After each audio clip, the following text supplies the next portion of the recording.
विद्यार्थियों, एक बार फिर से स्वागत है आपका अपनी बायोलॉजी की ऑनलाइन क्लासेज में। मैं Bharat Saini breakthrough with Bharat sir में आपका स्वागत करता हूं। आज का वीडियो हमारा अस्थियों पर बेस्ड होगा। इससे पहले का वीडियो हम उपास्थि के ऊपर बना चुके हैं, कार्टिलेज क्या होती है, और यहाँ आज हम अस्थि अर्थात बोन्स के बारे में पढ़ेंगे। ये हमारा इस चैप्टर का पार्ट नंबर 3 है। इससे पहले हम 2 पार्ट अपलोड कर चुके हैं। मुझे उम्मीद है जिन लोगों ने ये वीडियो नहीं देखी है, पहले आप उन वीडियोस को देखिए, तभी आपको कंटिन्यू सीरीज जो है समझ में आएगी। तो आज हम देखते हैं अस्थि क्या होती है, अस्थि की बनावट क्या है, बोन्स में किस प्रकार से हैवर्सियन तंत्र जो है वो पाया जाता है, जो कि मोस्ट इंपोर्टेंट क्वेश्चन यहाँ से बहुत एग्जामों के अंदर पूछे जाते हैं। खास तौर से नीट एग्जाम के अंदर यहाँ से आपके जरूर क्वेश्चंस बनेंगे, इसलिए ध्यान से लगातार देखते रहिए हमारी वीडियोस को। तो देखते हैं अस्थि जो होती है, जिसे हम बोन्स कहते हैं, ये एक प्रकार से दृढ़, मजबूत और कठोर आलंबी ऊतक होता है। दृढ़ है, कठोर है और आलंबी यानी सपोर्टिंग टिश्यू है, जैसा उपास्थि होती है, लेकिन यहाँ पर ये कठोर है जबकि उपास्थि लचीली। नेक्स्ट पॉइंट जो है, अस्थि के चारों ओर का जो आवरण है वो परिअस्थि कला या पेरिओस्टियम द्वारा घिरा होता है, जिसे हम पेरिओस्टियम कहते हैं। आप यहाँ देख रहे हैं, ये बाहर का जो आवरण है वो पेरिओस्टियम कहलाता है, और इसके नीचे की तरफ ऑस्टियोब्लास्ट यानी ऑस्टियोब्लास्ट जो सेल्स होती हैं, उन्हीं के द्वारा अस्थि कोशिकाओं का निर्माण होता है। और ये अस्थि कोशिकाएं जो है यहाँ पर ओसीन प्रोटीन का स्राव करती हैं, और ओसीन प्रोटीन के कारण ही ये अस्थि जो है वो कठोर होती है। साथ ही साथ में यहाँ कोलेजन के तंतु होते हैं जो अशाखित होते हैं, कठोर होते हैं। लेकिन यहाँ सबसे जो इम्पोर्टेंट चीज है वो एक विशेष प्रकार का तंत्र होता है, जिसे हैवर्सियन तंत्र कहते हैं। तो देखते हैं उसके बारे में। नेक्स्ट पॉइंट देखते हैं, अस्थि की आधात्री। यहाँ जो आधात्री है, इसकी जो मैट्रिक्स है, उसके अंदर क्या होता है, एक तो ओसीन प्रोटीन होता है, जबकि हमने कार्टिलेज की आधात्री के अंदर कॉन्ड्रीन प्रोटीन बताया था। तो यहाँ पर ओसीन प्रोटीन है, और साथ ही साथ में जो सेल्स होती हैं वो ऑस्टियोसाइट्स सेल कहलाती हैं।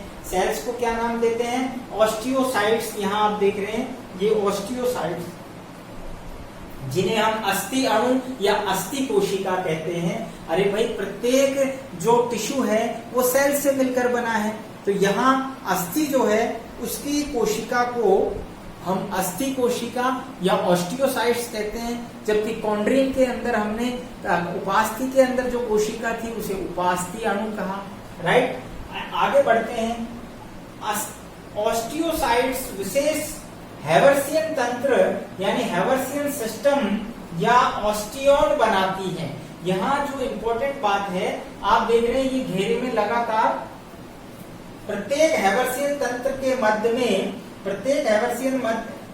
मध्य में एक हैवर्सियन नलिका होती है, और ये नलिका जो है, प्रत्येक नलिका के चारों ओर अगर हम देखें तो 4 से 20 तक, आप यहाँ देख रहे हैं, ये जो आपको संकेंद्रीय जो घेरे नजर आ रहे हैं, चक्र, यहाँ आप डिटेल से देख सकते हैं इसमें।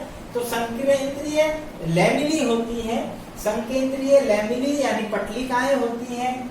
संकेंद्रीय का मतलब आप जानते हैं, जिनका केंद्र एक हो, ऐसे एक से अधिक घेरे या चक्र जिनका केंद्र एक हो, वो संकेंद्रीय यानी कॉन्सेंट्रिक कहलाते हैं। तो यहाँ जो हैवर्सियन तंत्र है उसमें बीच में एक हैवर्सियन नलिका होती है, और इस नलिका के चारों ओर 4 से 20 तक संकेंद्रीय लैमिली होती हैं और इसको घेरे रहती हैं।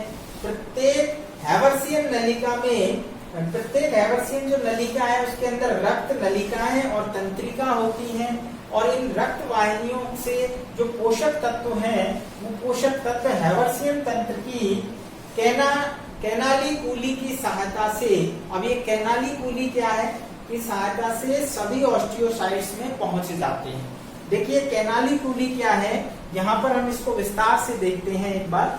ये तो आपके नोट्स मेंटेन के लिए जरूरी था, अब यहाँ आप इसको समझिए।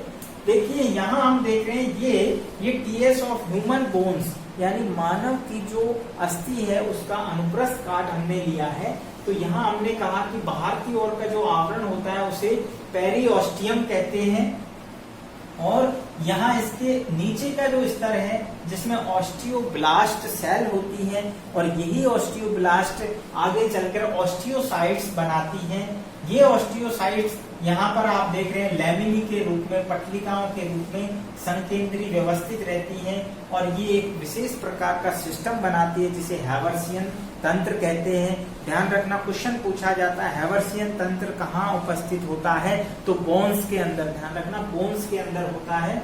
अब आप देख रहे हैं यहाँ पर कोलेजन के तंतु हैं। ये कोलेजन के तंतु जो होते हैं मोटे बंडल्स के रूप में होते हैं, जैसा हमने प्रीवियस वीडियो में भी बताया था, और ये तंतु जो है इन्हीं की कठोरता के कारण बोन्स जो है कठोर हो जाती है। ध्यान रखना, हमारी बॉडी के अंदर कोलेजन के और इलास्टिन के तंतु होते हैं। पूरी बॉडी में इलास्टिन तंतु शाखित होते हैं जबकि कोलेजन तंतु अशाखित होते हैं। इलास्टिन तंतु फ्लेक्सिबल होते हैं जबकि कोलेजन तंतु सख्त होते हैं। आपने देखा होगा कि कई बार जो है मृत शरीर यानी जो डेड बॉडी होती है उसके अंदर जो है अकड़न आ जाती है और जो टिश्यू है वो सख्त हो जाते हैं। आपने सोचा है ऐसा क्यों होता है? यही तो रहस्य है हमारे जीव विज्ञान का। यानी यहाँ पर आप देखिए जो कोलेजन के तंतु हैं वो मृत होने के बाद उनमें ब्लड सप्लाई बंद हो जाती है और वो कठोर हो जाते हैं, उनमें अकड़न आ जाती है, और इसी के कारण आप देखते हैं कि कई बार आपने कभी यानी महसूस किया हो कि जो मृत शरीर होता है, डेड बॉडी होती है, वो अपने आप को लचीला नहीं रख पाती और वो एकदम सख्त हो जाती है। तो ये एक बहुत यानी जो कोलेजन तंतुओं के कारण होता है, उनकी सख्तता के कारण वो कठोर हो जाते हैं। तो ऐसे बहुत सारे रहस्य हैं हमारे जीव विज्ञान में। आप देखते रहिए हमारे साथ साथ, जहां जहां पर भी जिस टॉपिक से संबंधित होंगे हम आपको बताते जाएंगे। अब आप देखिए यहाँ से आगे हमने इसको वृहद यानी आवर्धित करके दिखाया है। तो एक हैवर्सियन तंत्र, ये हैवर्सियन सिस्टम कहला रहा है, और इस हैवर्सियन सिस्टम को आप यहाँ देखिए बड़ा करके हमने दिखाया है। इसमें आप देख रहे हैं 1 2 3 4 यानी 4 हमने घेरे बनाए हैं, यानी पटलिकाओं के घेरे जो हैं, लैमिनी के जो घेरे हैं वो संकेंद्रित हैं। संकेंद्रित यानी केंद्र में एक यहाँ पर आपको हैवर्सियन नलिका दिख रही है। ये एक नलिका होती है हैवर्सियन नलिका। इसके चारों ओर 4 से लेकर 20 तक पटलिकाओं के ऐसे संकेंद्रित घेरे होते हैं।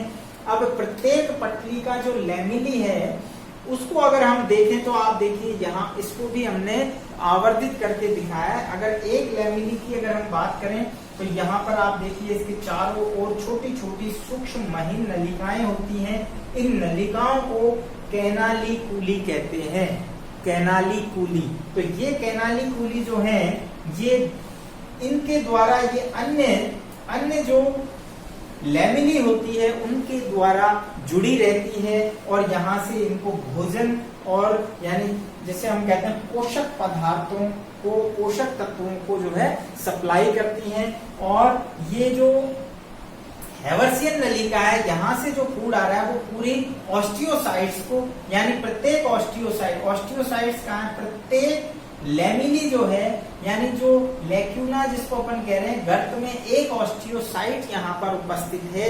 ऐसे सभी ऑस्टियोसाइट्स को यहाँ से पोषण प्राप्त होता है। तो ये पोषण किसके द्वारा हो रहा है? कैनालिकूली के द्वारा। साथ ही साथ यहाँ पर एक चीज और बताना चाहूंगा कि ये जो हैवर्सियन नलिकाएं होती हैं वो आपस में अनुप्रस्थ नलिका के द्वारा जुड़ी रहती हैं, जिन्हें वॉल्कमैन नलिकाएं कहते हैं। तो वो वैज्ञानिक ने बताया, उसके नाम के आधार पर, वॉल्कमैन के नाम के आधार पर उन्हें वॉल्कमैन नलिकाएं कहते हैं। तो देखा हमने अस्थि की जो बनावट है वो किस प्रकार की है और उसमें कौन कौन सी संरचनाएं, ओसिन प्रोटीन होता है, कोलेजन के तंतु होते हैं, हैवर्सियन तंत्र होता है। इसके बाद हम देखते हैं कि अस्थियां कितने प्रकार की होती है उत्पत्ति के आधार पर। तो एक बार आप स्क्रीनशॉट ले लें ताकि आप नोट्स को मेंटेन कर सकें अच्छी तरह से। उत्पत्ति के आधार पर अस्थि के प्रकार, यानी जो बोन होती है वो ओरिजिन के आधार पर कितने प्रकार की होती है। यहाँ हम देख रहे हैं, हमने 3 प्रकार की बोन्स यहाँ बताई है। सबसे पहले प्रकार की है कलाजात या निवेश अस्थियां। कलाजात या निवेश अस्थियां यानी ये अस्थियां जो है यहाँ पर कला यानी भ्रूण की त्वचा के द्वारा निर्मित होती है, इसीलिए नाम पड़ा कलाजात अस्थियां। इनका निर्माण भ्रूणीय त्वचा, जो भ्रूण की त्वचा होती है उसके नीचे स्थित संयोजी ऊतक झिल्ली से होता है। तो नाम से समझ में आ गया है, कलाजात अर्थात कला से यानी भ्रूणीय मेम्ब्रेन से डेवलप होने वाली, उत्पत्त होने वाली जो है बोन्स हैं ये निवेश बोन, इन्हें इन्वेस्टी बोन भी कहते हैं। नेक्स्ट पॉइंट, ये अस्थियां कंकाल के कोमल उपास्थीय स्थानों या भागों पर निवेशित होकर, यानी यहाँ पर ये जो उपास्थि के कोमल भाग है वहां पर निवेशित होकर दृढ़ता प्रदान करती है। जैसे यहाँ पर हम बात करें तो करोटी की अस्थियां, जो करोटी है हमारे यानी स्कल जो होता है उसकी जो बोन्स होती हैं, चपटी बोन्स, वो कैसी होती हैं, कलाजात अस्थियां होती हैं। क्लेविकल जो यहाँ पर हमारे जत्रुक होती है जिसे क्लेविकल कहते हैं, ये भी कलाजात होती है। उंगलियों की जो बोन्स है वो भी कलाजात होती है। दूसरा प्रकार है अस्थिजात, ये उपास्थि जात। उपास्थि जात अर्थात कॉर्टिलेजिनस यानी कॉर्टिलेज से बनने वाली, या यूं कह सकते हैं प्रतिस्थापी अस्थियां। प्रतिस्थापी अर्थात रिप्लेसिंग बोन्स। अब यहाँ इसको ऐसे समझिए कि ये वास्तव में जो काचाब उपास्थि होती है, हाइलाइन उपास्थि होती है, हाइलाइन कॉर्टिलेज है, उसकी रूपांतरित अस्थियां हैं। क्योंकि लगातार कैल्शियम के डिपॉजिट से जब उपास्थि के अंदर कैल्शियम अणु डिपॉजिट होता जाता है तो वो कठोर हो जाती है, उसमें हार्डनेस आती है और वो उपास्थि जो लचीली थी वो कठोर हो जाती है और वो किसमें रूपांतरित हो जाती है, वो बोन्स में रूपांतरित हो जाती है और इसीलिए ये प्रतिस्थापी अस्थियां कहलाती हैं। अर्थात उपास्थि जो है रिप्लेस हो जाती है बोन्स के द्वारा, तो यहाँ पर ये कठोर होकर अस्थि में बदल जाती है। इसका एग्जाम्पल की हम बात करें तो अग्र व पश्चपाद की जो अस्थियां होती हैं, यानी जो फोरलिम्ब और जो है हमारे जो अग्र और पश्चपाद की जो अस्थियां होती हैं, फोरलिम्ब और हैंडलिम्ब की जो अस्थियां हैं वो किसकी बनी हुई है, उपास्थि जात। इसी के तहत अगर हम बात करें कशेरु दंड की कशेरुकाएं, जो हमारा वर्टिब्रल कॉलम है उसमें जो कशेरुकाएं होती हैं जिनको हम वर्टिब्रे कहते हैं, वो भी किसकी बनी हुई है, वो भी कॉर्टिलिजेनस जो है हमारी बोन्स हैं, रिप्लेसिंग प्रकार की बोन्स। तीसरे प्रकार की है सेस्माइड बोन्स, यानी यहाँ पर जो सेस्माइड बोन्स है वास्तव में ये लिगामेंट के अस्थि भवन से बनती है। यानी जो हमारे शरीर में लिगामेंट होते हैं, यानी लिगामेंट कहाँ पर है, हमारे जॉइंट्स पर होते हैं।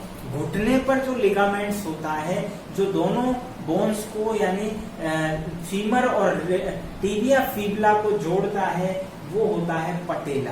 और ये जो पटेला है वास्तव में अस्थि भवन से बनती है, लिगामेंट के अस्थि भवन। यानी जो लिगामेंट होता है उसमें लगातार यानी जमाव होने से और उसके अंदर अस्थि भवन होने से ये किसमें चेंज हो जाती है, घुटने की बोन्स में चेंज हो जाती है। और ये पटेला जो है ये घुटने की बोन्स को कहते हैं। घुटने पर जो गोल पाली जैसी बोन होती है उसे हम पटेला कहते हैं।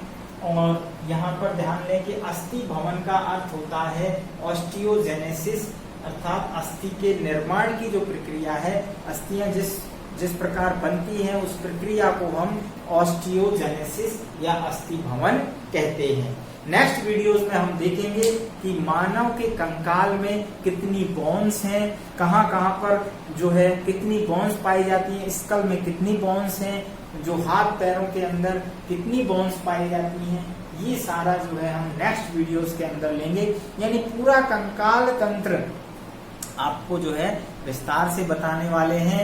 लगातार हमारी आगे की वीडियो भी देखते रहिए और हम मिलते हैं नेक्स्ट वीडियो में। तब तक के लिए धन्यवाद।